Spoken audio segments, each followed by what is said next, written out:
Christopher Andersen is the critically acclaimed author of 14 New York Times bestsellers, which have been translated into more than 25 languages worldwide. I guess they love you, huh, Chris? Hope so.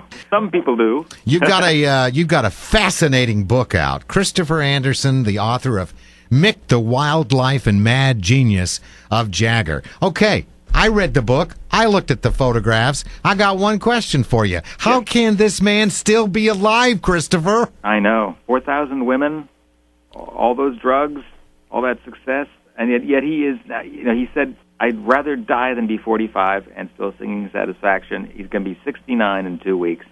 The Rolling Stones celebrate the 50th anniversary this week, and he's more relevant than ever. I mean, that's the amazing thing. He's not just some pathetic old rocker out there singing the old songs. You know, he's has a huge, huge impact on culture even today. Lots of people are talking about this one, Christopher. Angelina Jolie and Mick Jagger. What's the story on that? And the lips alone are a giveaway, don't you think? Oh, sure they are. She was the model for that famous logo, right? Right, and and as a matter of fact, he kind of goes for his own reflection sometimes. You know, Bianca Jagger, his first wife, looked just like him. Carly Simon, one of his lovers, looked just like him. Oh yeah. But in the case of Angelina Jolie, in 1997, she was not famous yet. She was doing a video for the Rolling Stones called "Anybody Seen My Baby?" She played a stripper.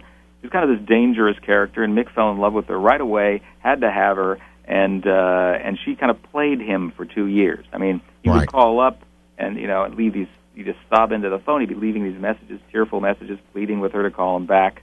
And it was just fascinating because there aren't very many women who turned down Mick Jagger. Christopher, I was talking to the author of a book on Freddie Mercury just a couple of days ago. And I asked her this question I'd like to ask you, too. What's the most surprising thing you have to tell us about Mick Jagger?